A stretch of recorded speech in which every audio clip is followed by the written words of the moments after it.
Krásne ránko. Poistenie úmrtia a invalidity žiadateľa o hypotéku a spolužiadateľa je dobrovoľné. Do toho vás nikto nútiť nebude. Ja osobne by som to uzakonila, že ak mám hypotéku, mal by som mať aj toto poistenie, pretože keď sa niečo stane, je to obrovský problém. Ale nie je poistka ako poistka. Viete, za tie poistky neplatíte málo peňazí. Pozrite sa, za čo to platíte. Ak tam máte poistené úmrtie len úrazom, invaliditu len úrazom, ak tam máte poistenú hospitalizáciu len úrazom, denné odškodné liečenie len úrazom, čo vám to kryje? Napríklad v rámci invalidity, viete koľko percent? 3% sa stávajú invalidity úrazom, 97% chorobou. Čo ja potrebujem mať vykryté?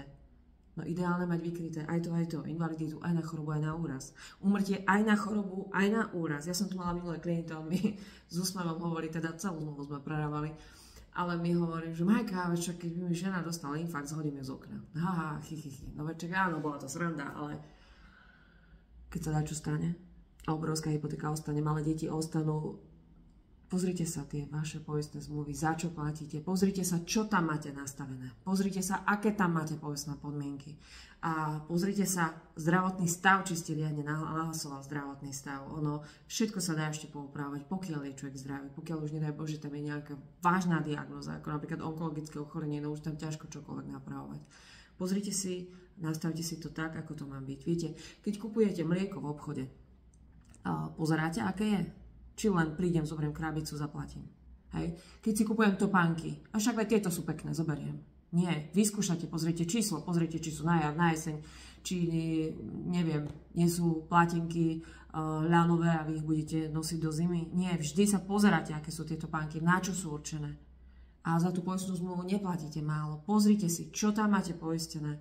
Pozrite si poistné podmienky. Ak tomu nerozumiete, dajte si to niekomu pozrieť. Neberte hneď všetko, čo vám dajú. To je lacné, zober si. Ale potom sa stane dačo na chorobu, no tak sorry, veď sa malo stať na úraz. No, nedostaneš nič. Pozrite si tie poistné zmluvy. Kým sa ešte nič nedieje, dá sa to nastaviť, dá sa to upraviť. A pokiaľ už sa udeje nejaká vážna diagnóza, tam už držať prsty, nech všetko dobre dopadne. Mrzí ma to.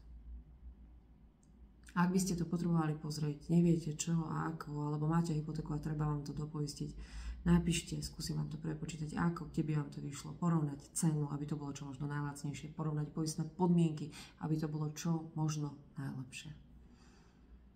Krásny pondelok.